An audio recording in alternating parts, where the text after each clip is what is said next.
प्राचीन काल में महाबली राजा बलि, जो प्रहलाद के पौत्र थे, अत्यंत शक्तिशाली, दानी और धर्मात्मा असुर राजा थे।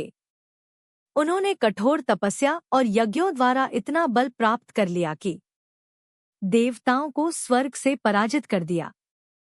तीनों लोकों, पाताल, पृथ्वी और स्वर्ग पर अधिकार कर लिया। देवता अत्यंत भयभीत होकर भगवान विष्णु की शरण में गए।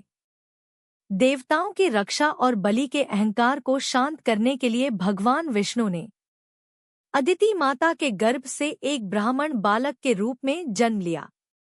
यह अवतार था वामन अवतार।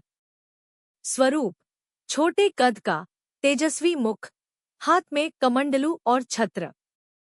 बाह्य रूप से साधारण, लेकिन भीतर अनंत ब्रह्मांड समेटे हुए। राजा बलि विशाल यज्ञ कर रहे थे, जिसमें वे किसी को भी खाली हाथ नहीं लौटाते थे। वामन ब्राह्मण वहां पहुंचे और बोले, हे राजन, मुझे केवल 3 पग भूमि दान में चाहिए। सभा में सब हंस पड़े। इतने महान सम्राट से इतना छोटा दान?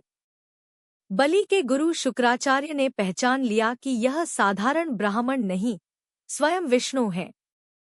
उन्होंने बलि को चेतावनी दी, दान मत दो, यह तुम्हारा सर्वस्व छीन लेंगे। लेकिन राजा बलि ने कहा, जो वचन दे चुका हूं, उससे पीछे हटना अधर्म है। यहाँ बलि की दानवीरता और सत्यनिष्ठा प्रकट होती है। जैसे ही दान स्वीकार हुआ, वामन अचानक त्रिविक्रम रूप में विशाल हो गए। पहला पग पूरी पृथ्वी नाप ली। दूसरा पग पूरा स्वर्ग लोक नाप लिया। अब तीसरे पग के लिए कोई स्थान शेष नहीं था। भगवान विष्णु ने पूछा, तीसरा पग कहाँ रखूं? राजा बलि ने विनम्रता से अपना मस्तक आगे कर दिया। प्रभु, तीसरा पग मेरे सिर पर रखिए। यह था पूर्ण आत्मसमर्पण। भगवान विष्णु ने बलि को पाताल लोक का राजा बना दिया और वरदान दिया कि वे चिरंजीवी रहेंगे।